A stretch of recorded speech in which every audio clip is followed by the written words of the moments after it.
প্রিয় দিনী ভাইরা, আজ আমরা আলোচনা করব ইনশাআল্লাহ বিইذনিল্লাহ একটি আমাদের জীবনের গুরুত্বপূর্ণ একটি বিষয় প্রসঙ্গে, সেটা হলো বিবাহ। যেটার কথা শুনলে আমরা অবিবাহিতরা অনেক খুশি হই, বিবাহিতরা আমাদের অনেক সুখ স্মৃতির কথা মনে পড়ে। সে বিবাহ প্রসঙ্গে আলোচনা করব ইনশাআল্লাহ।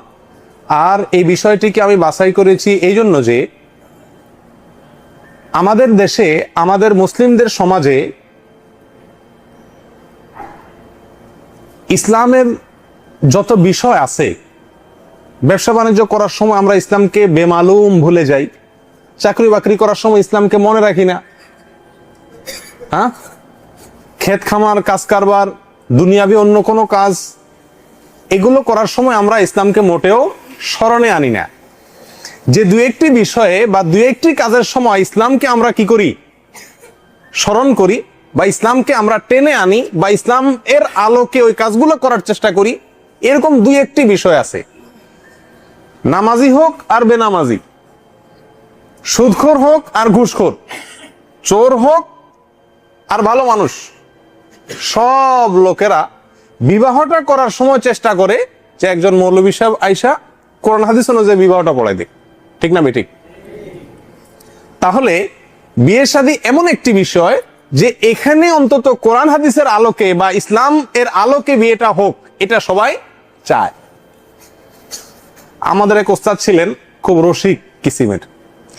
উনি বলেন যে একবার এক জায়গায় বিয়ে পড়াইতে গেছি, তো বিয়ে পড়ানো এটা যদিও দিনই কাজ, কিন্তু এটার ভিতরে দুনিয়াবি দিকটাও আছে।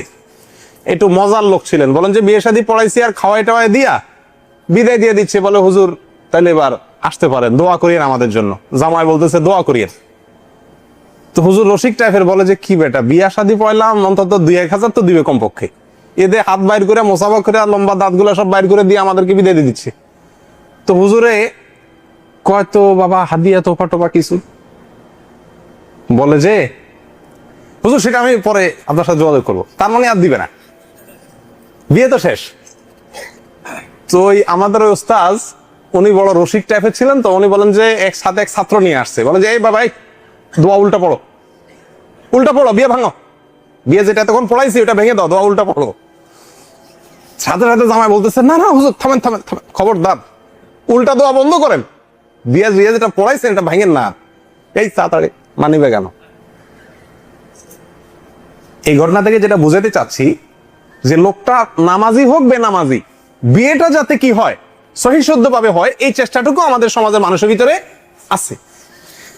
ভাই, দিনের ইসলামের কোনো বিষয়কে আমরা নিজের জীবনের সঙ্গে মাখাই না, 1-2টা বিষয় ইসলামকে মাখাই, সেখানেও পদে পদে পদে পদে আমরা আমাদের জ্ঞাতসারে কিংবা অজান্তে অনইসলামিক কর্মকাণ্ড দিয়ে ওটাকে পরিপূর্ণ করে রেখেছি। আর সেজন্যই আজকে আপনাদেরকে বিবাহ শাদী সংক্রান্ত যে সমস্ত অন্যায়, গুনাহের কাজ, ভুল, কুসংস্কার আমাদের সমাজে প্রচলিত আছে, সেগুলো সম্পর্কে বলতে চাই। কেউ হয়তো বলবেন যে আমরা তো আলহামদুলিল্লাহ এখানে বেশিরভাগ লোক বিবাহিত, তো আপনার ওয়াজ দিয়া কি কাজে আসবে, আর সামনে তো করার ইচ্ছা খুব একটা নাই। তো আমি বলবো যে আমরা সবাই বিবাহিত বা অধিকাংশ মানুষ বিবাহিত হলেও আমাদের প্রত্যেকেই কোনো না কোনো বিবাহের গার্ডিয়ান ইনশাআল্লাহ হব। তো সেক্ষেত্রে আমাদের এই পয়েন্টগুলো যেগুলো আলোচনা হবে এগুলো জানার দরকার আছে। ওমা তৌফিক ইল্লা বিল্লাহ। আল্লাহ তাআলা আমাদেরকে সঠিক কথাগুলো বলা আর সবাইকে সেগুলোর উপর আমল করার তৌফিক দান করেন। প্রিয় দিনী ভাইয়েরা, বিবাহ সংক্রান্ত কথা বলতে গেলে 1 নম্বর যেই ভুলটি আমরা করে থাকি, বিবাহ কেন্দ্রিক ভুল, সেটা হলো আল উযুফ আনিজ জাওয়াজ, বিবাহ না করে বৈরাগ্যতা অবলম্বন করা। এরকম একটা প্রবণতা আমাদের সমাজে খুব সামান্য সংখ্যক মানুষের ভিতরে আছে। বেশিরভাগ মানুষ আলহামদুলিল্লাহ বিবাহ করতে চায়, কিন্তু কিছু লোক আছে যারা বিবাহ করতে চায় না। বিবাহ কেন করে না? অনেকে মনে করে কুমারিত্ব, চিরকুমারিত্ব অবলম্বন করা বা বৈরাগ্য অবলম্বন করা এটা খুব ভালো কাজ। এরকম কিছু লোক আছে না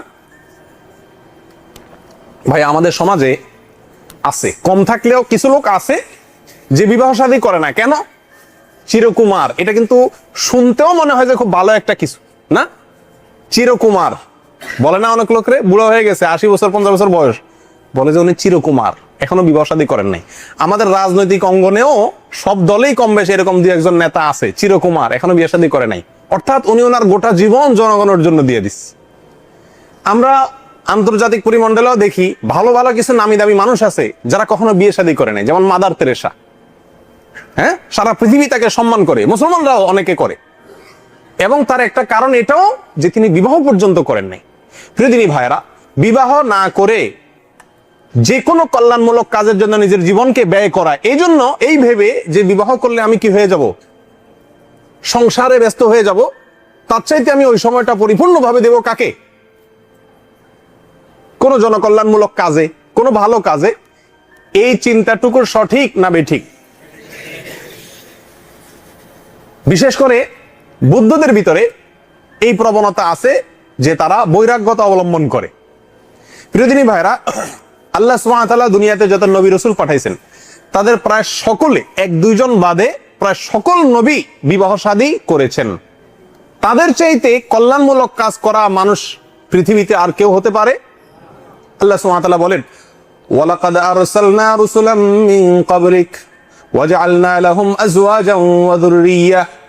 সূরা রাদের 38 নম্বর আয়াত আল্লাহ সুবহানাহু ওয়া তাআলা বলেন, আমাদের নবী করিম সাল্লাল্লাহু আলাইহি ওয়াসাল্লামকে লক্ষ্য করে, হে রাসূল, আপনার আগে বহু নবী রাসূল আমি দুনিয়াতে পাঠাইছি এবং তাদের স্ত্রী ছিল, সন্তান সন্ততি ছিল। তাহলে আমাদের নবী এবং তার আগে যত নবী ছিলেন তাদের প্রায় সকলকে, এক দুইজন বাদে প্রায় সকল নবীকেই আল্লাহ সুবহানাহু ওয়া তাআলা বিবাহ শাদী, সংসার এগুলোর সঙ্গে জড়িত করেছেন। তাহলে বোঝা গেল যে ভালো মানুষ হওয়ার জন্য বিবাহ কোনো বাধা নয়, বরং বিবাহ করা একটা ভালো কাজ। বিবাহ করা কি একটা ভালো কাজ? আচ্ছা, বিবাহ করা কি ফরজ না সুন্নাত? আপনাদের কি মত? সুবহানাল্লাহ। আচ্ছা, কিছু কিছু লোক ব্যতিক্রম বলছেন, যারা ফরজ পক্ষে তারা হাত তোলেন। ইয়া আল্লাহ, তো ম্যাক্সিমাম মানুষ ফরজের পক্ষে। ঠিক আছে, বিবাহ করা সুন্নাত এর পক্ষে যারা আছে তারা হাত তোলেন, মাত্র 3-4টা হাত। ঠিক আছে, নামান। এই প্রশ্ন আমার কাছে বহুবার মানুষ করছে ফোন করে, যে শেখ, বিবাহ কি ফরজ না সুন্নাত? আমাদের সমাজে প্রচলিত আছে বিবাহ সম্পর্কে যে বিবাহ করা কি ফরজ, খুব জোর করে বলে। এটা মজার ইবাদত, তো ফরজ খুব জোর করে বলে। ভাই, কথা ঠিক আছে, বিবাহ ফরজ হয় বিশেষ ক্ষেত্রে, সাধারণভাবে বিবাহ ফরজ না। সাধারণ অবস্থাতে বিবাহ কি সুন্নাত। সাধারণ অবস্থাতে বিবাহ কি স্বাভাবিক অবস্থায় সুন্নাত, হালাতে ইতিদালের মধ্যে। নবী করিম সাল্লাল্লাহু আলাইহি ওয়াসাল্লাম বলেছেন, আন-নিকাহু মিন সুন্নতি, বিবাহ আমার সুন্নতের অন্তর্ভুক্ত। তাহলে বিবাহ করাটা মূলত সাধারণভাবে কি সুন্নাত। কোন ব্যক্তির জন্য সুন্নাত? যে ব্যক্তি বিবাহ করলে ভালো, গুনাহ থেকে বাঁচতে পারবে, কিন্তু না করলে সে যে কোনো গুনাহে লিপ্ত হয়ে যাবে এরকম কোনো সম্ভাবনা নাই। এই ব্যক্তির জন্য স্বাভাবিক অবস্থা, ভরণ পোষণ দেওয়ার ক্ষমতা আছে, স্ত্রীর হক আদায় করার শারীরিক ক্ষমতা আছে, এরকম স্বাভাবিক অবস্থাতে বিবাহ করা কি সুন্নাত। আর যদি এমন হয় যে না, তার বিবাহ করার সকল সক্ষমতা তার কাছে বিদ্যমান, না করলে সে গুনাহে লিপ্ত হবে নিশ্চিত, এমন কোন পরিবেশে আছে, তখন তার জন্য বিবাহ করা কি হয়ে যায়? ফরজ হয়ে যায়, নিজের আত্মরক্ষার জন্য। প্রিয়দিনী ভাইয়েরা, যাই হোক, তাহলে এক নম্বর কথা হলো, বিবাহ না করে ভালো মানুষ হওয়ার কোনো সুযোগ নাই। আল্লাহ তাআলা আমাদেরকে বৈরাগ্যতা অবলম্বন করে নির্দেশ দেন নাই। নবী করিম সাল্লাল্লাহু আলাইহি ওয়াসাল্লাম বলেছেন, লা রুহবানিয়াতা ফিল ইসলাম, ইসলামে কোনো কি নাই, বৈরাগ্যতা নাই। প্রিয়দিনী ভাইরা, আমরা প্রবাসী যারা আছি, এখানেও বহু লোক আছেন অবিবাহিত। যারা অবিবাহিত হাত তোলেন তো দেখি, এখনো বিবাহ করেন নাই। মাশাআল্লাহ, সুবহানাল্লাহ, আমাদের ক্যামেরাম্যান অবিবাহিত। যাই হোক, তো যারা বিয়ে করেননি এখনো অনেকেই আছে এই প্রবাসের বাইরে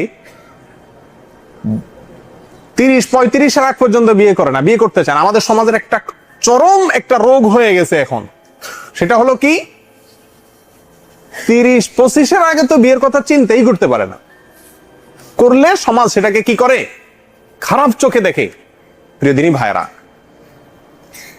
এটা খুব বাজে একটা প্রবণতা।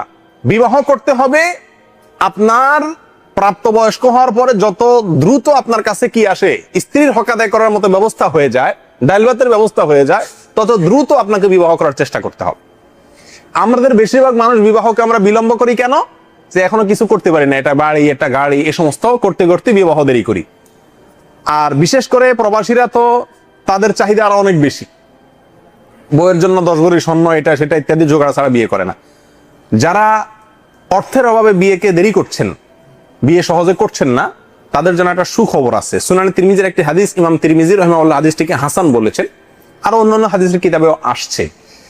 এই হাদিসটি আবু হুরায়রা রাদিয়াল্লাহু আনহু বর্ণনা করেছেন, নবী করিম সাল্লাল্লাহু আলাইহি ওয়াসাল্লাম ইরশাদ করেছেন, সালাসাতুন হাক্কুন আলাল্লাহি আউনুহুম, 3 ব্যক্তি আছে যাদেরকে আল্লাহ তাআলা সহযোগিতা করাটা আল্লাহ নিজের উপরে কর্তব্য বানিয়ে নিয়েছেন। আল্লাহ তাআলা তাদেরকে সাহায্য করেন। 3 শ্রেণীর মানুষ। কারা কারা? আল মুজাহিদু ফি সাবিলিল্লাহ, আল্লাহর রাস্তায় যারা জিহাদ করে, ওয়াল মুকাতাব আল্লাযী ইউরিদুল আদাআ, ওই মুকাতাব, ওই গোলাম কৃতদাস যে তার মালিকের সঙ্গে কিছু সম্পদের বিনিময়ে নিজের মুক্তির চুক্তি করেছে এবং তার সদিচ্ছা আদায় করার, এই ব্যক্তিকে আল্লাহ সাহায্য করেন।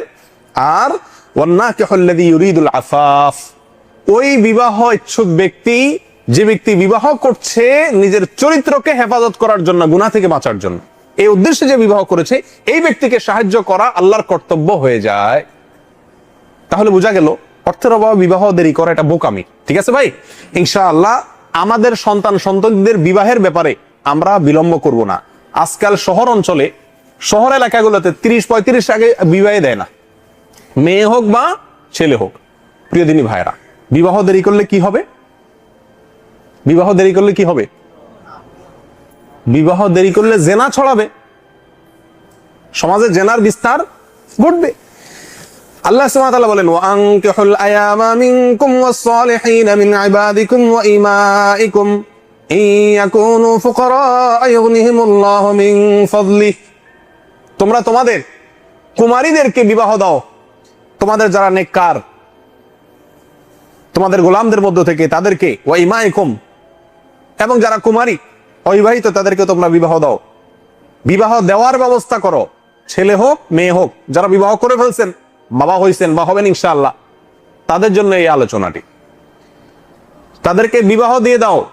ইয়াকুনু ফুকারা, তারা যদি গরিব হয়, অর্থের অভাবে থাকে, কষ্টে থাকে, ইউগনিহিমুল্লাহু মিন ফাদলিহি, আল্লাহ তাআলা তার নিজের করুণা থেকে, আল্লাহ নিজের মেহেরবানি থেকে, নিজের দয়া থেকে তাদেরকে আল্লাহ তাআলা ধনী করে দিবেন। সুবহানাল্লাহ। ভাই, ধনী হওয়ার একটা বিশেষ আমল পাওয়া গেছে, ধনী হওয়ার একটা বিশেষ উপায় পাওয়া গেছে। ছেলে মেয়ে বিয়ে করানি ধরেন, দেখবেন ইনশাআল্লাহ ধনী হয়ে গেছে। আসলেও আপনারা যারা বিবাহ করেছেন, বেশিরভাগ মানুষই আল্লাহ সুবহানাহু ওয়া তাআলা আপনার ঘরে যে আসছেন তার রিজিকেরও ব্যবস্থা আল্লাহ তাআলাই করে রেখেছেন। আপনার মাধ্যমে আসবে, কিন্তু তার রিজিকও আসবে আপনার কাছে। অতএব প্রিয় দিনী ভাইরা, অর্থের অভাবে বিবাহ দেরি করা অথবা নিজের অধীনস্থ মেয়েকে, ছোট ভাইকে, বোনকে, ছেলেকে বিবাহ দিতে দেরি করা, এটা অনইসলামিক প্রবণতা, এটা কোনো স্মার্টনেস না। আজকের সমাজে 20 বছরের ছেলেকে যদি বিবাহ দেওয়া হয়, 18 বছরের মেয়েকে যদি বিবাহ দেওয়া হয়, 22 বছরের ছেলেকে যদি বিবাহ দেওয়া হয়, এইচএসসি পড়াকালীন যদি ছেলেকে বিবাহ দেওয়া হয়, চাকরি হয় না এখন এমন ছেলেকে যদি বিবাহ দেওয়া হয়, ছেলে মাত্র 2-4টা টিউশনি করে সংসার চালায়, এমন যদি বিবাহ দেওয়া হয়, তো সমাজের সমস্ত মানুষ ওই বাবাকে, ওই অভিভাবককে বলে খ্যাত। খ্যাত বুঝুন তো মানে কি? গ্রামুয়া, গাউয়া, গ্রামের মানুষ, শিক্ষা টিক্ষা বুঝে না, স্মার্ট না। আল্লাহু আকবার। এটাই হলো মুহাম্মদ রাসূলুল্লাহ সাল্লাল্লাহু আলাইহি ওয়াসাল্লামের শিক্ষা, বিবাহে বিলম্ব না করা। আর আমাদের সমাজে যার বিয়ে পড়াইতে যায়, অনেক সময় আমরা দেশে থাকতে, আমি প্রায় বিয়ে টিয়ে পড়াইতে, বিশেষ করে ঢাকাতে গেলে এক এক সময় গলত ধর্ম হয়ে যেতে হইতো। যে বেটার বিয়ে পড়াইতে যাচ্ছি তার জামাই হিসাবে মানে নিজের কাছে মানুষের মনে হইতো না, এত বুড়া হয়ে গেছে, এবারে কি বিয়ে করতে আসছে এখন। বেশিরভাগই এরকম। অতএব নিজের চরিত্র হেফাজতের জন্য বিবাহে বিলম্ব করা যাবে না, ছেলে হোক অথবা মেয়ে হোক। নবী করিম সাল্লাল্লাহু আলাইহি ওয়াসাল্লাম বলেছেন, ইযা জাআকুম মান তারদাউনা দীনাহু ওয়া খুলুকাহু ফাআনকিহু ইল্লা তাফআলু তাকুন ফিতনাতুন ফিল আরদি ওয়া ফাসাদ। নবী করিম সাল্লাল্লাহু আলাইহি ওয়াসাল্লাম বলেন, তোমাদের জন্য যদি ছেলে হোক আর মেয়ে হোক, যদি পাত্র পাত্রী পেয়ে যাও, এমন কোন পাত্র অথবা পাত্রী পেয়ে যাও যার দিন, যার দিনদারি, যার তাকওয়া, যার লিল্লাহিয়ত, আল্লাহ ভীতি, এর ব্যাপারে তুমি সন্তুষ্ট থাকতে পারো, এরকম পর্যায়ে থাকে, সন্তোষজনক দিনদারি যার ভিতরে থাকে, যার আখলাক, দুইটা জিনিস, দিনদারি এবং কি আখলাক। অনেকে একটা হাদিসের ভুল ব্যাখ্যা করে প্রচার করে, তুনকাহুল মারআতু লিআরবাইন, এই হাদিস দিয়া অনেকে মনে করে যে বিবাহ করতে হয় চারটা জিনিস দেখা। এখানে নবী করিম সাল্লাল্লাহু আলাইহি ওয়াসাল্লাম বলেছেন তুনকাহু, বিবাহ করা হয়, সমাজের মানুষ করে চারটা জিনিস দেখে, কিন্তু ওনার নিজের সাজেশন কি, নবীজির পরামর্শ হলো যে ইযা জাআকুম মান তারদাউনা দীনাহু ওয়া খুলুকাহ, তোমাদের কাছে যদি ছেলের জন্য প্রস্তাব নিয়ে আসে মেয়ে, অথবা মেয়ের জন্য ছেলে পক্ষ, এমন কোন ছেলে যদি পেয়ে যাও মোটামুটি, যার দিনদারির ব্যাপারে, যার আখলাকের ব্যাপারে তুমি সন্তুষ্ট হও, তাহলে তাকে তোমরা কি করো, বিবাহ দিয়ে দাও। ফানকিহুহু, তাহলে তাকে বিবাহ দিয়ে দাও, দেরি করিও না। ইল্লা তাফআলু, যদি দেরি করো, আরেকটু ভালো, আরেকটু ভালোর আশায়, আরেকটু পয়সা আলার আশায়, আরেকটু মালদারের আশায়, আরেকটু বাড়ি গাড়ি আলার আশায় যদি দেরি করো, তাকুন ফিতনাতুন ফিল আরদি ওয়া ফাসাদ, তাহলে আল্লাহর জমিনে ফিতনা হবে, ফিতনা, জিনা, ব্যভিচার, এগুলো বাড়বে এবং ফাসাদ আসবে। প্রিয়দিনী ভাইরা, তাহলে বিবাহ যত দ্রুত সম্ভব করতে হবে চরিত্র হেফাজতের নিয়তে, এবং অধীনস্থদেরকে যত দ্রুত সম্ভব বিবাহ দেওয়ার ব্যবস্থা করতে হবে। ক্লিয়ার? আল্লাহ তাআলা আমাদেরকে তৌফিক দান করেন। তাহলে মেয়ে এমএ পাস করার অপেক্ষা করবেন না তো ইনশাআল্লাহ, ছেলে এমবিএ বিবিএ করবে সে জন্য অপেক্ষা করবেন না তো ইনশাআল্লাহ। কয়জন বাবা পাওয়া যায় আমাদের সমাজে যে ছাত্র থাকাকালীন সময় একজন বিবাহ করানো কিন্তু খুব কঠিন। এখানে আরেক আলোচনা চলে আসে, এত পরিমাণ খরচ বিবাহ উপলক্ষে আমরা করি আমাদের সমাজে যে বিবাহটা কঠিন হয়ে গেছে, জেনা করা সহজ হয়ে গেছে। বিবাহ খুব সহজ জিনিস ভাই, খুব সহজ। ইসলাম যেভাবে বিবাহের কথা বলেছে, আপনি সেই বিবাহের কথা যদি বলেন, তাহলে আমাদের দেশের প্রত্যেকটি এইচএসসি পড়ুয়া ছেলেকে বাবা মা বিয়ে দিতে পারে, বিয়ে করাতে পারে, সেই ক্ষমতা ম্যাক্সিমাম বাবা মার আছে, কিন্তু করানো হয় না। ঠিক না বেঠিক? আপনারা করাবেন তো ইনশাআল্লাহ? জি। ফ্যামিলি প্ল্যানিং আলার এই আলোচনা শুনলে হয়তো বলবে যে আর এক খেত আসছে, আমরা পরিকল্পনা করে লোক কমানোর চেষ্টা করতেছি, আগে আগে বিয়ে করার ফজিলত বলতেছে।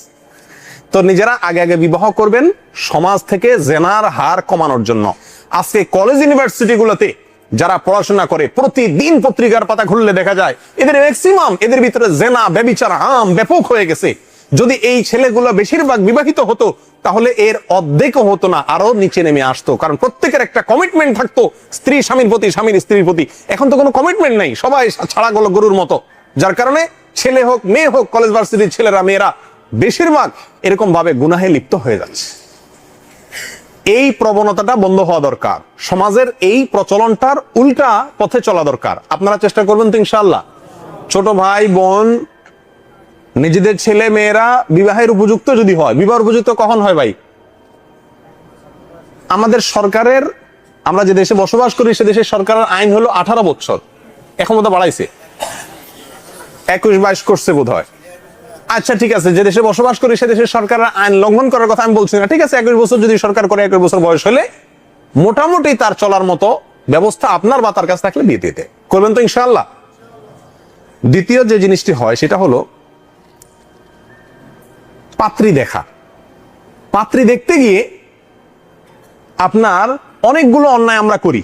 এর ভিতরে একটা হলো পাত্রীকে পাত্র দেখার সুযোগ দেওয়া হয় খুব কম, পাত্রীকে মেয়েকে সুযোগ দেওয়া হয় কম ছেলেকে দেখার। অথবা বেশিরভাগ ক্ষেত্রে আশ্চর্যজনক বিষয় হলো আমাদের সমাজে ছেলেকে বেশি একটা দেখতেই দেওয়া হয় না, যার দেখার কথা তাকে দেখতে দেওয়া হয় না। কে দেখে? বাবা, বড় ভাই, ভগ্নিপতি, দোস্ত, দুলা ভাই, ওই তো ভগ্নিপতি, এরা না বেশিরভাগ ক্ষেত্রে মেয়ে দেখে। হারাম। আপনার ভগ্নিপতি, আপনার বাবায়। এখন এটা এমন একটা বিষয়, আপনি যদি আপনার বাবারে বলেন, বাবা ওই মেয়েটারে বিয়ের আগে দেখতে হলে আমি দেখতে হবে, তুমি দেখতে পারবা না, তাহলে আপনি আর ওই সংসারে ভাত পাইতে আর খাওয়ার কোনো সুযোগ থাকবে না, ঠিক না? বাপে কইব, বাপরে বাপ, এই পোলা বিয়ের আগেই বলে যে আমার আমি একলা দেখুন, বিয়ের পরে জানে কি করব, ঠিক না? ঠিক। কিন্তু ভাই এটা ভুল, এটা ভুল। আমরা জানি না ম্যাক্সিমাম মানুষ।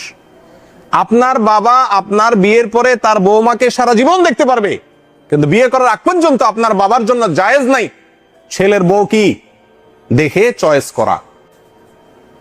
এটা বুঝাইতে হবে ইসলাম, যেটা আমার নির্দেশ না, কোরআন হাদিসের নির্দেশ। পুরুষ হিসাবে আপনার পরিবারের পক্ষ থেকে একমাত্র সদস্য আপনিই দেখতে পারবেন, অন্য কেউ না। আপনার বোন দেখতে পারবে, ভাবি দেখতে পারবে, মায়ে দেখতে পারবে, ভিন্ন কথা। কিন্তু পুরুষদের ভিতরে আপনার ভগ্নিপতি, আপনার বড় ভাই, আপনার গ্রামের কোন মুরব্বী মাতবর অথবা আপনার বাবা, এদের কেউ আপনার স্ত্রীকে দেখতে পারবে না। কথা কি ক্লিয়ার? বলেন এইটার উপরে আমল আমাদের সমাজে কয় জায়গায় হয়? ছেলেকে পাঠা দিয়েছে, বাপ মামু আছে, মায়ের খাওয়ার উপায় হবে না এসব কথা বললে। ও ভাই, কিন্তু এগুলো আগে নিজে বুঝতে হবে, এরপর তাদেরকে বুঝাইতে হবে। প্রিয় দিনী ভাইরা, নবী করিম সাল্লাল্লাহু আলাইহি ওয়াসাল্লাম দেখার সুযোগ দিয়েছেন। আল্লাহ সুবহানাহু ওয়া তাআলা বলেন, ওয়ালা জুনাহা আলাইকুম ফিমা আরলাতুম বিহি মিন খিতবাতিন নিসা।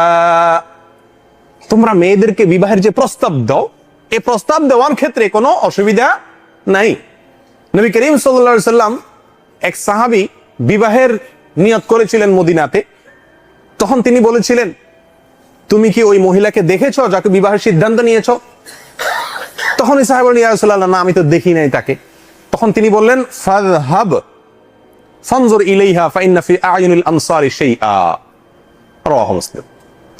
নবী করিম সাল্লাল্লাহু আলাইহি ওয়াসাল্লাম তখন বলেছেন, যাও ওই মহিলাকে তুমি দেখো, ওই মেয়েকে তুমি দেখো। অন্য হাদিসে আসছে, দেখলে মোহাব্বত বাড়বে, দেখলে তাদের ভিতরে কোনো ত্রুটি থাকলে সেটা আপনি ফিরে আসতে পারবেন। তাহলে দেখার সুযোগ করে দিতে হয়, কিন্তু দেখবে কে? ছেলে নাকি ছেলের বাবা, বড় ভাইয়ে, ভগ্নিপতিয়ে? জায়েজ নাই, গুনাহের কাজ। কিন্তু এই গুনাহের কাজটা আমাদের সমাজে হয় কি হয় না? আপনারা মেহেরবানি করে এই হারামের বিরুদ্ধে প্রতিরোধ করবেন। প্রিয়দিনী ভাইরা, তিন নম্বর যে ভুলটা হয়ে থাকে সেটা হলো, বিবাহকে কেন্দ্র করে আমাদের সমাজে এই অনাচারটা প্রচুর পরিমাণে হয়। কথার কথা, কোনো এলাকার মানুষ বিবাহ করতে আসছে কোনো গ্রামে বা কোনো এলাকাতে, ওই এলাকার মানুষের কাছে খোঁজ খবর নেওয়ার চেষ্টা করে যে ছেলেটা কেমন, মেয়েটা কেমন, কোনো অসুবিধা আছে কিনা। এই মানুষ এরকম খোঁজ খবর নেওয়ার চেষ্টা করে কি করে না? এই করে যখন যাদের কাছে খোঁজ খবর নেওয়া হয়, এরা হয় ওই মেয়ের পক্ষের অথবা ছেলের পক্ষের কাছের লোক হয়, তাহলে একরকম হয়, আর অথবা তাদের শত্রু হয়, তাহলে আরেক রকম হয়। ঠিক না? পক্ষের লোক হইলে বলে, হায় হায়, এই ছেলে এ তো ফুলের মতো পবিত্র, এই মেয়ে, এর মতো মেয়ে তো আপনি হাজার একটা পাইবেন না। যদি তাদের পক্ষের লোক হয়, মিথ্যা কথা বলে ওই লোকগুলার ধোকায় ফেলে দেয়, বিপদে ফেলে দেয়। অথবা যদি তাদের বিরুদ্ধের লোক হয়, তো চান্স আছে, হায় হায় হায় হায় ভাই, আপনাদেরকে কে বলছে এখানে, হায় হায় রে, খবরদার আর আগায়েন না সামনে, সর্বনাশ। ঠিক না বে ঠিক? এগুলা দোনোটাই, একটা হলো মিথ্যা, আরেকটা হলো মিথ্যা সাক্ষ্য দেওয়া। তাকে ভালো বলা মানে কি? মিথ্যা সাক্ষ্য দেওয়া। আরেকটা হলো তোহমত বা মিথ্যা হওয়া দেওয়া। এর কোনোটি ঠিক না। বিবাহ সংক্রান্ত যদি কোনো বিষয় আপনার কাছে কেউ জানতে চায়, ছেলে বা মেয়ে সম্পর্কে, আপনার কর্তব্য হলো, বা প্রত্যেকটা মানুষের কর্তব্য হলো, সঠিক যেটা সে জানে এই জিনিসটাকে তুলে ধরতে হবে। আর না হলে বলতে হবে, আমি এই বিষয়ে কিছু ক্লিয়ার জানি না। উল্টা পাল্টা বা বেশি ভালো বলতে গিয়া যদি আমরা মিথ্যা তথ্য দেই, তাহলে সেটা মিথ্যা সাক্ষ্য দেওয়ার কবিরা গুনাহ হয়ে যাবে। আল্লাহ আমাদের হেফাজত করেন। প্রিয়দিনী ভাইরা, বিবাহের ক্ষেত্রে আরেকটা ভুল হয় হলো পাত্রী বা পাত্র নির্বাচনে ভুল সিদ্ধান্ত নেওয়া। আমাদের সমাজে বেশিরভাগ ক্ষেত্রেই পাত্র বা পাত্রী নির্বাচনের ক্ষেত্রে আমরা দেখে থাকি চেহারা সুরত, শরীরের বাহ্যিক গঠন এবং সম্পদ। এই জিনিসগুলোকে সবচেয়ে বেশি আমল আনি না? এই জিনিসগুলোকে সবচেয়ে বেশি আমল আনাটাই হলো আমাদের একটা বড় ভুল। বিবাহের ক্ষেত্রে দিনদারি, এটা আমাদের সমাজে এখন আর দেখা হয় না। এককালে শোনা হয়তো কোরআন খতম দিছে নাকি, কোরআন খতম হলো দিনদারি, এখন সেটাও করা হয় না, জিজ্ঞাসা করা হয় না। প্রিয় দিনী ভাইরা, দেখুন নবী করিম সাল্লাল্লাহু আলাইহি ওয়াসাল্লাম বলেছেন, আদ-দুনিয়া কুল্লুহা মাতা। দুনিয়াতে আল্লাহ তাআলা যা রেখেছেন সবকিছুই উপভোগ করার মতো। ওয়া খায়রু মাতা'আদ দুনিয়া আল মারআতুস সালিহা। দুনিয়ার সবচেয়ে উত্তম এবং শ্রেষ্ঠ উপভোগের বস্তু হলো নেককার স্ত্রী। একজন আল্লাহ ভীরু, মুত্তাকি, পরহেজগার, কোরআন এবং সুন্নাহের অনুসারী স্ত্রী যদি আপনি পান, এরকম মেয়ে যদি ঘরে আনতে পারেন, তো পৃথিবীতে যত উপভোগের বস্তু আছে তার ভিতরে সবচেয়ে শ্রেষ্ঠ উপভোগের বস্তু আপনার ঘরে চলে আসলো। কোটি কোটি টাকা ব্যয় করে আপনি আপনার বাড়িকে, আপনি আপনার বাংলোকে সাজালেন, লক্ষ লক্ষ টাকা দিয়ে ফার্নিচার দিয়ে সাজালেন, তো মনে রাখবেন নবী করিম সাল্লাল্লাহু আলাইহি ওয়াসাল্লামের ভাষ্য অনুপাতে ওয়া খায়রু মাতা'আদ দুনিয়া, দুনিয়ার সবচেয়ে উপভোগ্য বস্তুটি হলো আপনার নেককার স্ত্রী। অতএব স্ত্রী অথবা স্বামী, ছেলে অথবা মেয়ে, দুইটার ক্ষেত্রে নির্বাচনের ক্ষেত্রে প্রাধান্য দিতে হবে কোনটাকে? দিনদারিকে। আজ দিনদার কিন্তু দিনমজুর, একটা কোম্পানিতে গরিব মানুষ 300-400 রিয়াল স্যালারি পায়। কয়জন মানুষ আছে নিজের বোন তার সাথে বিয়ে দিতে প্রস্তুত আছেন? এগুলো খুব কঠিন বাস্তবতা। আমরা বেশিরভাগ মানুষ এই সমস্ত বিষয়ে কি করতে চাই না, স্যাক্রিফাইস করতে চাই না। পয়সাটা আগে থাক দেখি, এরপর অন্য কিছু। এই জন্য বেশিরভাগ বিবাহই কি হয়, অশান্তির কারণ হয়ে থাকে। প্রিয়দিনী ভাইরা, নবী করিম সাল্লাল্লাহু আলাইহি সাল্লাম আমাদেরকে দুনিয়ার শ্রেষ্ঠ সম্পদ বলেছেন নেককার বিবিকে। আল্লাহ সুবহানাহু ওয়া তাআলা বলেন কি দেখেন, ওয়ালা আমাতুম মুমিনাতুন খায়রুম মিন মুশরিকাতিন ওয়ালাউ আ'জাবাতকুম ওয়ালা আবদুম মুমিনুন খায়রুম মিন মুশরিকিন ওয়ালাউ আ'জাবাকুম। মেয়ে হোক আর ছেলে হোক, ঈমানদার যদি হয় তো মুশরিকের চাইতে বেস্ট। যদিও তোমাদের কাছে ভালো লাগে অনেক সময় ওই ফাসেক, মুশরিক, শিরক করে অথবা গুনাহের কাজে লিপ্ত, এরকম 2 নম্বর লোক তোমাদের কাছে বেশি পছন্দ, পয়সা কড়ি আছে সেজন্য। কিন্তু বাস্তবে ভালো এবং বেস্ট হলো ইমানদার এবং দিনদার, পরহেজগার, মুত্তাকি। অতএব সেই দিকটাকে লক্ষ্য রেখে তারপরে কি করতে হবে, আপনার বিবাহ করার চেষ্টা করতে হবে। প্রিয়দিনী ভাইরা, বিবাহের ক্ষেত্রে আরেকটা বড় কুকর্ম হলো মহারানা বাড়িয়ে রাখা, মহারানা বেশি করে, মহারানা ধার্য করে বিবাহ করা। আজকালকে তো 2 লাখ 4 লাখের মহারানা খুব একটা আর হয় না, এই সুন্নাত উঠেই গেছে। মহারানা যত কম থাকে ওই বিবাহ তত বরকতপূর্ণ থাকে। ইন্না আদামান নিকাহি বারাকা আইসারুহা মাউনা, যে বিবাহে যত মোহর কম থাকে ওই বিবাহকে তত বেশি বরকতপূর্ণ বলা হয়েছে। ওমর রাদিয়াল্লাহু তাআলা আনহু কি বলেছেন শুনেন, উনি বলেন, আলা লা তুগালু ফি সাদাকাতিন নিসা, তোমরা মেয়েদের মহারানার ক্ষেত্রে বাড়াবাড়ি করিও না, অর্থাৎ অনেক বেশি মোহর ধার্য করিও না। ফা ইন্নাহা লাউ কানাত মুকাররামাতুন ফিদ দুনিয়া আও তাকওয়ান ফিল আখিরা লাকানা আউলা বিকুম বিহান নবী সাল্লাল্লাহু আলাইহি ওয়াসাল্লাম। ছেলে বা মেয়ের মহারানা বেশি ধরাটা যদি একটা গর্বের বিষয় হতো, দুনিয়াতে সম্মানের কারণ হতো, আখিরাতে তাকওয়ার বিষয় হতো, তাহলে মনে রাখবে নবী করিম সাল্লাল্লাহু আলাইহি ওয়াসাল্লাম সবচেয়ে বেশি সম্মানিত, সবচেয়ে বড় মুত্তাকি ছিলেন। অথচ ওমা আসদাকান নবী আলাইহিস সালাতু ওয়াস সালাম ইমরাতাম মিন নিসাইহি ওয়ালা আসদাকাত ইমরাতাম মিন বানাতিহি আকসারা মিন 12 আওকিয়া। অথচ নবী করিম সাল্লাল্লাহু আলাইহি ওয়াসাল্লাম নিজের কোন স্ত্রীর অথবা নিজের কোন মেয়ের বিয়েতে 12 আওকিয়ার বেশি মহারানা ঠিক করেন নাই। 12 আওকিয়া মানে 1 আওকিয়া হলো 40 দিরহাম। সেক্ষেত্রে 12কে যদি আপনি কি দেন, 40 দিয়ে গুণ দেন, তো যত দিরহাম হবে তত কত হবে, 480। 480 দিরহাম সর্বোচ্চ তার মহারানা। 480 দিরহাম মানে 1 দিরহাম মানে কত, 3 গ্রাম রূপা। তাহলে 480কে যদি আপনি আবার 3 গ্রাম রূপা দিয়ে গুণ দেন তাহলে কত হবে, 1000 উপরে হবে রূপা, গ্রাম। এবং এই রূপা কিনতে যে পয়সা লাগে ওই পয়সা। তাহলে এত অল্প ছিল তার মহারানা, আর আমরা 10 লাখ 20 লাখ দেই। তাহলে মহারানা কম করে ধরতে হবে ভাই, ছেলে হোক অথবা মেয়ে হোক। মনে থাকবে তো ইনশাআল্লাহ। আজকালকে মহারানা বেশি ধরার একটা প্রবণতা হয়ে যায়, কত ধরবে এটা নিয়ে বার্গেনিং করা হয়। তবে মহারানা কম দেওয়ার চেষ্টা করা উচিত ছেলে পক্ষের না, দুঃখিত, মেয়ে পক্ষের উচিত কি করা, মহারানার ব্যাপারে খুব বেশি বার্গেনিং না করা, অল্প মহরে কি হওয়া, সন্তুষ্ট হয়ে যাওয়া। এবং ছেলে মেয়ে উভয় পক্ষের উচিত এই বিষয়ে লক্ষ্য করা। আরেকটি বড় ভুল হলো মহারানা আদায় না করা। ভাই, আপনারা স্ত্রীর মহারানা আদায় করছেন, এরকম লোক এখানে কারা কারা আছেন হাত তোলেন। পুরা মহারানা আদায় করে দিয়েছেন, পুরা 500, 1000, 10,000, 5,000 ধরা দিয়েছেন, এটা না, পুরা মহারানাটা একদম ক্যাশ দিয়ে দিয়েছেন মহিলাদের, তাও অনেক অল্প। জাযাকুমুল্লাহ, হাত তোলেন। আলহামদুলিল্লাহ, আমি দিয়ে দিছি পুরা, একেবারে প্রথম দিকে দিয়ে দিছি। ভাই, মহারানা যারা স্ত্রীর মহর এখনো আদায় করেন নাই, তারা মহরগুলো আদায় করে দিবেন, এটা তার পাওনা। আমাদের সমাজে স্ত্রীর মহারানা ধরা হয় অনেক, কিন্তু আদায়ের বেলায় 0, 1 পয়সাও দেওয়া হয় না, ঠিক কিনা বে ঠিক?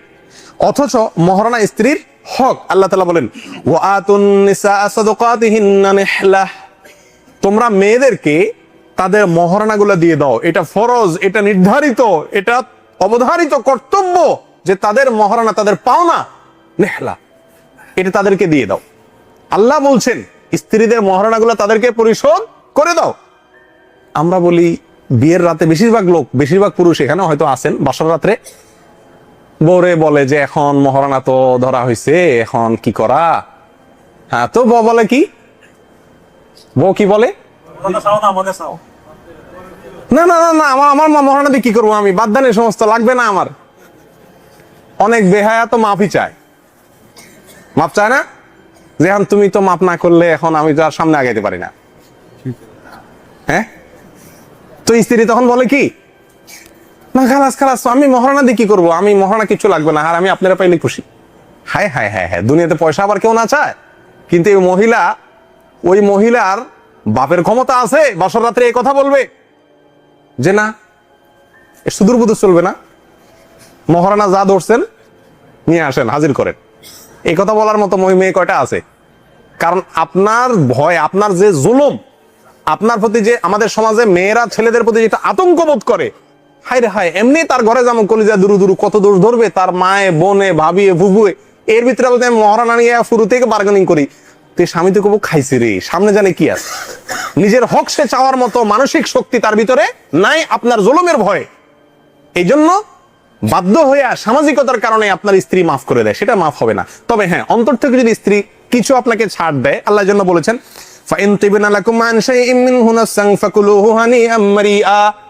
যদি স্ত্রীরা নিজে থেকে কিছু অংশ আপনাকে দিয়ে দেয়, যে বেটা বিয়ে করতে গিয়ে এত টাকা খরচ হয়ে গেছে, এত কষ্ট করে আমার এতগুলো মহারানা দিছে, মিসকিন কিছু নেই, আপনারা যদি মিসকিন হিসাবে কিছু দেয় সে খুশি মনে, তাহলে আল্লাহ বলছেন ফাকুলুহু হানিয়াম মারিয়া, ওইটা আপনি খান। কথা বুঝে আসছে? আরেকটা হাদিস এক্ষেত্রে খুব কঠিন একটা হাদিস, শুনে রাখেন। নবী করিম সাল্লাল্লাহু আলাইহি ওয়াসাল্লাম বলেছেন, সহিহুত তারগীব ওয়া তারহিবের ভিতরে হাদিসটি আসছে তাবরানীর, আইয়ুমা রাজুলিন তাযাওয়াজা ইমরাআতান আলা মা কাল্লা মিনাল মাহরি আও কাসুর লাইসা ফি নাফসিহি আন ইউদ্দি ইলাইহা হাক্কাহা খাদাআহা ফামাতা ওয়া লাম ইউদ্দি ইলাইহা হাক্কাহা লাকিয়া আল্লাহ ইয়াওমাল কিয়ামাতি ওয়া হুয়া জানিন, আল ইয়াযু বিল্লাহ। কোন পুরুষ কোন মেয়েকে কম হোক বেশি হোক, কম বেশ যাই হোক, মহারানা যদি ঠিক করে এই নিয়তে, যার দুধ ধরতে হয় ধরছি আর কি, মাফসায়া নিমো বা দিমু না, আগে থেকে যদি তার ইচ্ছা থাকে স্ত্রীকে ধোকা দিবে, প্রতারণা করবে, এমত অবস্থায় যদি লোক মারা যায় মহারানা পরিশোধ না করে, তো কিয়ামতের ময়দানে সে আল্লাহর সামনে যখন হাজির হবে তখন সে জেনাকার হিসাবে হাজির হবে। মহারানা দিয়ে দিবেন তো ইনশাআল্লাহ স্ত্রীদের, খবরদার, যত ধরছেন ততই দিয়ে দিবেন।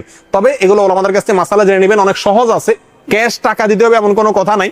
কিভাবে আপনি আদায় করতে পারেন, কিছু চালাকি করেও আপনি আস্তে আস্তে আস্তে আস্তে এটা পরিশোধ করতে পারেন, ওলামাদের কাছ থেকে জেনে সেটা আদায় করার ব্যবস্থা করবেন ইনশাআল্লাহ। আল্লাহ তাআলা আমাদের সকলকে তৌফিক দান করেন। বিবাহের ক্ষেত্রে আরেকটি অনাচার হলো ভাই উকিল বাবা। উকিল বাবা আছে আপনাদের এলাকাগুলোতে? উকিল বাবা কি? ছেলে অথবা মেয়ের ইজিন আনার জন্য একজন বাবা যায়, বাবার ঠেলায় এমনি টিকা যায় না, বন্ড বাবা, ফকির বাবা, পীর বাবা, আবার বিয়ের মধ্যে আরেক বাবা ঢুকছে, কি সেটা? উকিল বাবার কাজ কি? বিশেষ করে মেয়ের ক্ষেত্রে হয়, ছেলেরও হয়, মেয়ের ইজিন আনে। ইজিন মানে কি? অনুমতি, যে মা অমুকের সাথে অমুকের তোমার সাথে বিয়ে দিচ্ছি, তুমি রাজি নেই? মেয়ে কলে হ্যাঁ আসি। দেখেন, লা নিকাহ ইল্লা বিওয়ালিয়িন, অভিভাবক ছাড়া কোনো বিবাহ নাই। আর অভিভাবক হলেন বাবা যদি বেঁচে থাকেন, ছেলে হোক মেয়ে হোক, তাদের অভিভাবক হলো কে? তাদের বাবা। বাবা যা আস্ত একেবারে পাহাড়ের মতো শক্ত সুঠাম বাবা থাকতে, আরেক বেটা এসে কি হয়? উকিল বাবা হয়। এটা একটা হাস্যকর এবং চরম একটি খারাপ প্রবণতা, এই উকিল বাবার নাম দিয়া। এরপরে এই ছেলে সারা জীবন এই বেটারে লুঙ্গি দাও, কাপড় দাও, শার্ট কিনা দাও, ছাতা কিনা দাও, কাপড় কিনা দাও, বিদেশে যেতে ঘড়ি নিয়ে যাও, কম্বল নিয়ে যাও, সারা জীবন তার বাপের যা দেওয়া লাগে কম বেশি ওই বেটারও দেওয়া, অনেক সময় বাপের চাইতে তার বেশি দেওয়া লাগে। আর ওই মেয়ে ওই উকিল বাবার সঙ্গে, যার সঙ্গে দেখা দেওয়া হারাম, কোনো বাবা টাবা কিছু না, ভণ্ড বাবা, এই বাবারে সারা জীবন তার বাপের মতো তার সঙ্গে দেখা দেয়, তার সামনে যায়, সবকিছু তার জন্য আপন বাবার মতো জায়েজ মনে করে, এগুলো সব হারাম। কোন উকিল বাবার সুযোগ ইসলামে নাই। বিবাহ দিবে ছেলে হোক মেয়েকে, তার আপন বাবা থাকতে অন্য কেউ অভিভাবকত্ব করার কোন সুযোগ ইসলামে নাই, কাটটা হারাম। প্রিয়দিনী ভাইরা, অনুরূপ ভাবে বিবাহের ক্ষেত্রে আরেকটা বড় খারাপ প্রবণতা হলো, আসলে সবই বিবাহের ক্ষেত্রে আমি একটু গবেষণা করে দেখছি, একেবারে শুরু থেকে শেষ পর্যন্ত সবই খারাপ জিনিস, ভালো জিনিস খুঁজেই পাওয়া যায় খুব কম। বউ ভাত, না জানি বরযাত্রী বলে, মেয়ের বাড়িতে যে খাওয়ান হয় এটারে কি নাম বলে? বরযাত্রী। এটার নাম আমি দিছি বরযাত্রী। কেন বরযাত্রী দিছি জানেন? কারণ শরীয়তে বিবাহের ক্ষেত্রে একটা খাওয়ার ব্যবস্থা রাখছে, সেটার নাম হলো কি? ওলিমা। এই ওলিমার আয়োজন করবে কে? ছেলে। ছেলের বাড়িতে হবে, মেয়ের পক্ষ ছেলের পক্ষ সবাই এসে খাবে। ছেলের পক্ষের লোকেরা মেয়ের পক্ষের লোকদের ঘাড়ে চেপে যে দাওয়াত খায়, যেটাকে আমাদের সমাজে বরযাত্রী ওরফে বদযাত্রী, এটা শরীয়তে হারাম, জায়েজ নাই। কেন হারাম বললাম? এই জন্য বললাম যে আমাদের সামাজিক প্রেক্ষাপটে এখন এটা রীতিমতো চুক্তি করে, দাবি করে, জোর করে মেয়ের পক্ষকে রাজি করানো হয়। আমাদের 200 লোক আসবে, আমাদের 300 লোক আসবে, বার্গেনিং করা হয়, অথচ একটি লোকেরও ওই বাড়িতে যায় খাওয়ার কোনো অধিকার ইসলাম দেয় নাই। আলহামদুলিল্লাহ, আমি বিবাহ করেছি আমার শ্বশুর বাড়িতে, বিবাহের সময় 5-7 জন লোক আমার সাথে গেছে, এরপর থেকে এ পর্যন্ত আর এই 5-7 জন লোক এই 12 বছরে আমার বিবাহ শ্বশুর বাড়িতে আমি নেই, আলহামদুলিল্লাহ। আর আমাদের যত সাদিক দোস্ত আত্মীয় স্বজন যা আছে 14 গোষ্ঠীর নিয়ে শাশুড়ির মাথার উপরে চাপাইয়া হেবিডির কাছ থেকে খাই আনি, সুলেত্ত নুন বাস কমলে বইয়ের 14 গোষ্ঠী ধরে তুলনা দিতে থাকি। প্রতিদিন ভাইরা ভালো করে জেনে রাখবেন, বরযাত্রী ছাড়া বিবাহ আমাদের সমাজে কয়টা হয়? আপনারা দেখি বুকে হাত দিয়ে বলেন তো, কে কে বরযাত্রী না যায় বিয়ে করছেন? নিজের বিয়েতে বরযাত্রী অ্যারেঞ্জ করেন নাই, এরকম কয়জন আছেন? 2টা হাত উঠছে মাশাআল্লাহ, 4টা হাত উঠছে মাশাআল্লাহ। হ্যাঁ, সুন্দর কথা বলছে। আপনারা প্রেম করে বিয়ে করছেন নি কোনো? যে বরযাত্রী দূরের কথা, আপনি নিজেই যাত্রী হয়ে যাওয়ার সুযোগ নেই, এরকম করেন নাই তো? খবরদার। ও ভাই, আমার কথাটা কি বুঝতে পারছেন? বরযাত্রী হয়ে যাওয়া, বরযাত্রী হয়ে খাওয়া, বরযাত্রী হওয়ার জন্য চুক্তি করা, মেয়ের বাবার সাথে তাদের পরিবারের সাথে বার্গেনিং করা, এগুলো শরীয়তে জায়েজ নাই। ভাই, যদি মেয়ের বাবা খুশি হয়ে যদি আমার মেয়ের বিয়ে উপলক্ষে আমি একটা অ্যারেঞ্জ করব, আপনারা আসেন, ভিন্ন কথা। কিন্তু বলা বাহুল্য, আমাদের সমাজে এটা একটা বোঝা, এটা একটা চাঁদা, অঘোষিত ভাবে একটা চাপ, এটা করবেন না, ঠিক আছে ভাই? একইভাবে ছেলে অলিমা করলে সে অলিমা অনুষ্ঠানে উপহার নেওয়ার একটা ব্যবস্থা থাকে কি থাকে না? এই উপহার নেওয়া একটা চাঁদাবাজি। এই উপহার নেওয়া কি আমি বলছি না, সবই সর্বাঙ্গে ব্যথা, ঔষধ দেব কোথা। বিবাহ সংক্রান্ত সব কাজগুলো, বেশিরভাগ কাজগুলো উল্টাপাল্টা। আপনারা যারা বিবাহ করছেন উপহার নেন নাই, এরকম কে কে আছেন হাত তোলে? আপনার বিয়ের অনুষ্ঠানে, দাওয়াতের অনুষ্ঠানে উপহার নেন নাই কারোর কাছ থেকে? এত কম হাত? কি সব ফকির মিসকিন নাকি আপনাদের এলাকায়? কিরে ভাই, নাকি সবাই মাসআলা বুঝে উপহার নেন নাই? ভাই, বিয়ের অনুষ্ঠানে উপহার নেওয়া এটা অঘোষিত চাঁদাবাজি। নবী করিম সাল্লাল্লাহু আলাইহি ওয়াসাল্লাম বলেছেন, লা ইয়াহিল্লু মাল ইমরিইন মুসলিমিন ইল্লা বিতিবি নাফসি, সহিহ মুসলিম হাদিস। কোন মুসলিমের মাল আপনার জন্য জায়েজ হবে না তার মনের সন্তুষ্টি ছাড়া। ভাই, বিয়ের অনুষ্ঠানে দাওয়াত পাওয়া আমাদের দেশে একটা জুলুম, ঠিক না ভাই? ঠিক। বিয়ের দাওয়াত পাইলে মানুষ অনেক মনে কষ্ট পায়। কারণ কি? খাবো 50 টাকা, 100 টাকা দিতে হবে, 500-1000 টাকা। আজকাল আবার লেখে, মানে সালাকি করার সুযোগ নেই যে বিয়ে চলে গেলাম, লেখে আজকাল। এটা নিকৃষ্ট চাঁদাবাজি, লজ্জা থাকা উচিত। বিবাহ একটি সুন্নত, এখানে কোনো উপরেও করেন নামে চাঁদাবাজি করার কোনো সুযোগ শরীয়তে নাই। বিবাহ করবেন এভাবে, বিবাহ অনুষ্ঠান করবেন এইভাবে, বলে দিবেন যে কোনো উপহার নেওয়া হবে না। কেউ যদি দিতে চান, মোহব্বত করে সহযোগিতা করতে চান, আগে পরে বহুত রাস্তা আছে, কিন্তু বিবাহ অনুষ্ঠানে দিতে হবে, লিখতে হবে, রাখতে হবে, হ্যাঁ, কে কি দিল এটা আবার খুলে দেখা হবে, পর্যালোচনা করা হবে। এই সবগুলো ভুল এবং খারাপ প্রবণতা। আল্লাহ তাআলা আমাদেরকে হেফাজত করেন। প্রিয় ভাইরা, এরপরে আসেন, বিয়ে হয়ে গেল, বরযাত্রীর আগে পরে আরেকটা কাম হয়, গায়ে হলুদ। গায়ে হলুদ দেয় না? সবাই দিচ্ছেন না? গায়ে হলুদ এটা আরেকটা বাজে প্রবণতা। এটাকে বলা হয় ছেলেকে বা মেয়েকে সাজানো। এই সাজানোর যে পদ্ধতিটা থাকে, কুলার মধ্যে চন্দন, মেহেদি, হলুদ, ধান, দুর্বাঘা, সিঁদুর, মাটি, চটি, অনেক কিছু নিয়ে তারপরে ছেলেকে বা মেয়েকে সাজা। এগুলো সবগুলো হিন্দুদের কাছ থেকে আসছে, হিন্দুদের প্রথা। মুসলমানদের এগুলো বর্জন করা উচিত। আর এগুলোর সবচেয়ে খারাপ দিক হলো, ছেলেকে তার ভাবিরা তারা সাধারণত সাজা, মেয়েকে মেয়েরা সাজা, ঠিক আছে, কিন্তু মেয়ের সাজানোর ক্ষেত্রেও অনেক ক্ষেত্রে দেখা যায় তার আত্মীয় স্বজনের ভিতরে পুরুষরা সেখানে ইনভলভ হয়ে যায় এবং অনেক গুনাহের সেখানে উপলক্ষ তৈরি হয়। আল্লাহ তাআলা আমাদেরকে হেফাজত করেন। সবচেয়ে বড় কথা হলো, এই কুলার উপরে এই সমস্ত নিয়ে এই সাজানোর এই প্রথাটা মূলত ভারতবর্ষে আসছে হিন্দুদের কাছ থেকে, এবং এই সাজানোর মূল আয়োজনটাই হলো হিন্দুদের পুরা হিন্দুয়ানি প্রথা, যেটা অনেক লম্বা চড়া ইতিহাস আছে, সবগুলো বলার সময় এখন নাই। এরপরে আসেন, আরেকটা হলো বরের আত্মীয়রা, ছেলে পক্ষের আত্মীয়রা অনেক সময় দেখা যায় মেয়েকে কোলে তুলে নিয়ে যায়। আগে তো পালকি সিস্টেম ছিল, এখন তার পালকি সিস্টেম নাই। এখনো এই জিনিসটা কোনো কোনো গ্রামাঞ্চলে আছে, শহরে আলহামদুলিল্লাহ এসব ভূত অনেকটাই চলে গেছে, যে কারণেই হোক নিয়ে যায়, কোলে করে নিয়ে যায়। অনেক সময় পুরুষরা নিয়ে যায়, পর পুরুষরা। দুলাভাইয়ে দেখা যায় কি আপনার বউ কোলে করে হেবেটা ঘুরতেছে। লজ্জা শরম কোথায় গেছে মানুষের? এগুলো আছে, এগুলো হারাম। আল্লাহ তাআলা আমাদেরকে হেফাজত করেন। পৃথিবী ভাইরা, একইভাবে ছেলেকে, বরকে দেখা যায় মেয়ের ভাবি অথবা মেয়ের বেন, খালাতো বোন, বান্ধবী, এরা বরকে নিয়ে কি করে? হাসি ঠাট্টা ফুর্তি, ঘরোয়া আয়োজন ইত্যাদি করে। সেখানে অনেক হারাম কাজের উপলক্ষ তৈরি হয়। এগুলো সবগুলো হারাম।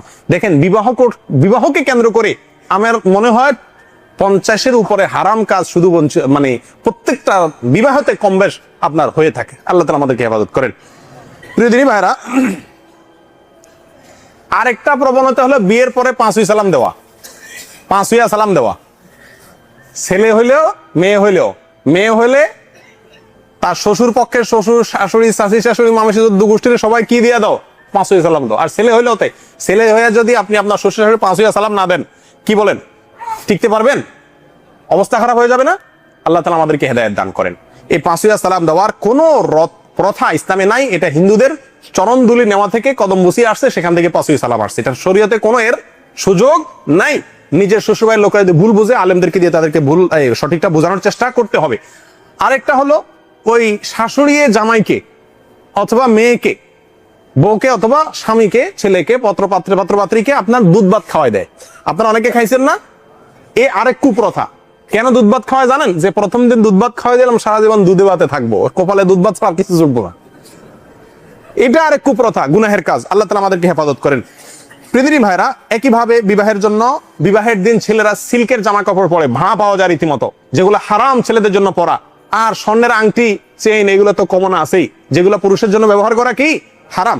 বিবাহকে কেন্দ্র করে মেয়েরাও এরকম অনেক পোশাক ইত্যাদি পরে, অতিরিক্ত এক্সট্রা চুল লাগায়, তারপরে যায় আপনার ওই ওয়াসাম, যেটা আপনার যেটাকে বলা হয় কি উল্কি আঁকা, বা এরকম ভাবে হারাম এবং নাজায়েজ পদ্ধতিতে আল্লাহ সৃষ্টির ভিতরে পরিবর্তন করে বিউটি পার্লার নিয়ে মেয়েদেরকে বিভিন্ন হারাম পদ্ধতিতে সাজায়, সেগুলো সব আছে কম বেশ। আর একটা হলো অপব্যয় করা, বিবাহের খরচ এত লম্বা করা যে বিবাহ করা একটা কঠিন কাজ। যত কম খরচ হবে তত বেশি বরকতপূর্ণ বিবাহ হবে। প্রিয় দিনী ভাইরা, আল্লাহ সুবহানাহু ওয়া তাআলা আমাদেরকে বিবাহের এই সমস্ত অনাচার থেকে বেঁচে সঠিক পদ্ধতিতে বিবাহ সমাজে প্রচলিত করার তৌফিক দান করেন। আর কয়েকটা পয়েন্ট আছে, আমি শুধু পয়েন্টগুলো বলে শেষ করে যাচ্ছি। আজকাল ছবি উঠানোর বিমারি দেখা দিছে, ছবি ভিডিও অপ্রয়োজনে, বিশেষ করে বিবাহ সাথে কেন্দ্র করে ছেলে মেয়েরা একসাথে মিক্স করে ছবি উঠানো, এটা আরেক হারাম কাজের এরকম ভাবে প্রবণতা।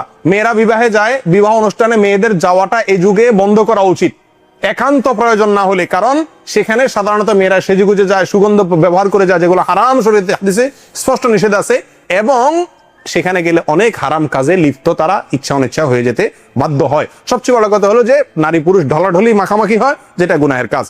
অনুরূপভাবে বিবাহের ভিতরে আরেকটা প্রবণতা হলো অভিভাবক ছাড়া বিবাহ। আজকাল প্রেম প্রীতির বিবাহ ফেসবুক ইত্যাদির কারণে অনেক পরিমাণে বেড়ে গেছে, অথচ অভিভাবক ছাড়া বিবাহ কঠিন একটি বিষয় শরীয়তের দৃষ্টিতে, বিবাহই হবে না।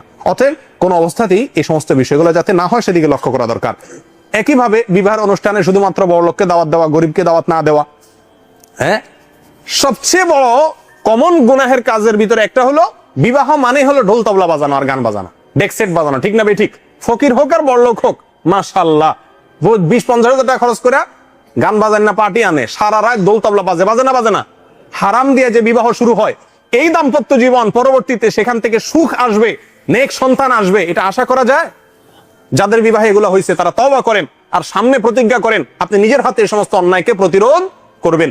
সারা জীবনে যার বাসায় গান বাজে না, সেও বিবাহ উপলক্ষে তার বাসায়ও ডেকসেটের আয়োজন করা হয় বিবাহকে কেন্দ্র করে। হাজী সাহেবের বাসায়, গাজী সাহেবের বাসায়, সবার বাসায় শুরু হয়। আল্লাহ তাআলা আমাদেরকে এই সমস্ত অপকর্ম থেকে, হারাম কাজ থেকে বেঁচে থাকার তৌফিক দান করেন। দিনী ভাইয়েরা, সর্বসাকুল্যে খোলাসা কথা যেটা বলবো শেষ, বিবাহকে কেন্দ্র করে হালাল হারাম, বৈধ অবৈধ, সুন্নত বিদআত, ভালো কাজ মন্দ কাজ এ সম্পর্কে আপনাকে জানতে হবে। আফজালুল ইলমি ইলমুল হাল ও আফজালুল আমালি হিফজুল হাল। আপনি বিবাহ করার ইচ্ছা করেছেন অথবা আপনি কোন একটা বিবাহে আপনি মাতবরি করবেন, যে কোনো আপনি ইনভলভ হবেন, আপনার কর্তব্য বিবাহ সংক্রান্ত হালাল হারাম, যা বৈধ অবৈধ সব কাজগুলো জানা, বিধানগুলো জানা। আল্লাহ তাআলা আমাদেরকে জানার তৌফিক দান করেন। এটা হলো সর্বশেষ সমস্যা। দিনের কোনো বিষয় সম্পর্কে আমরা কোনো কাজে ইনভলভ হতে গেলে ওই কাজের যে ইলম হাসিল করা দরকার সেই ইলমটা আমরা হাসিল করি না। মনে করি মৌলবী সাহেব আনলাম, মৌলবী সাহেব কি করে দিবে, সব বিয়ে আমার শেষ করে দিবে। আমি যে অনেক কিছু করার আছে, হালাল হারাম অনেক বিষয়ে জড়িত হওয়া না হওয়ার প্রশ্ন আছে, এটা আমরা একদম বেমালুম ভুলে যাই। আল্লাহ সুবহানাহু ওয়া তাআলা আমাদের সমাজে বিবাহের ভিতরে যে অনাচার, ডজন ডজন কবিরা গুনাহ, হারাম এবং বেদাত এবং কুসংস্কার আমাদের সমাজে প্রচলিত আছে, এগুলো থেকে আমাদের সমাজের বিবাহগুলোকে আল্লাহ তাআলা পরিচ্ছন্ন ও মুক্ত করে দেন। শুদ্ধ সুন্দর সুন্নতি বিবাহ আমাদের সমাজ যেন হয়, সেই তৌফিক